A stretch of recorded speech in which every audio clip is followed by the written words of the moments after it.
Schluss haben wir nicht mehr dagegen setzen. Und schlussendlich haben wir ein Goal geschossen, nicht mehr als 5 Goal Abstand. Wir sind eigentlich zufrieden. Es ist natürlich ein schönes Gefühl, dass die mir auch legen und nicht nur umgekehrt. Das ist etwas, was wir nicht werden vergessen, alle zusammen. Der ganze Tag war super gewesen. Und ein Dankeschön an alle Helfer, die das ermöglicht haben mit diesen Stehrampen, dass so viele Leute hier rein können. Super gewesen. Mit so einer Kulisse, mit so einer Vorbereitung. Und ja, so ist natürlich das Spiel um einiges interessanter und so etwas vergisst man nie im Leben. Ja, es war unglaublich. Eben, Familie war da, Freunde sind da, Arbeitskollegen vor der Muttenskurve spielen. Ich meine, was will man mehr, oder? Das ist das Nonplusultra hier in der Region. Ja. Super, das ist das, was wir wollen haben. Super Kulissen, auch obwohl es geregnet hat am Schluss. Und es ist eine Erfahrung, die wir nie werden vergessen.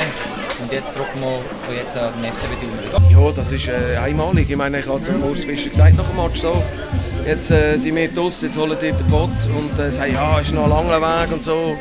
Aber gleich muss man sagen, hey, ja, aber jetzt sind wir wieder hochgelaufen. Ich glaube, die sind Vollgas gegangen, also die sind auch in Zweikämpfe gegangen und haben sich Mühe gegeben. Und, klar, das ist ein besonderes Spiel für sie und für uns, aber ich muss sagen, ich bin recht überrascht, dass sie sich so tapfer wehren können und sie haben mich ab und zu auch begeistert mit schönen Kombinationen. Also muss man sagen, Kompliment an die Mannschaft und ich hoffe, dass sie in der Meisterschaft da gut abschneiden und dass sie dort eine gute Saison haben.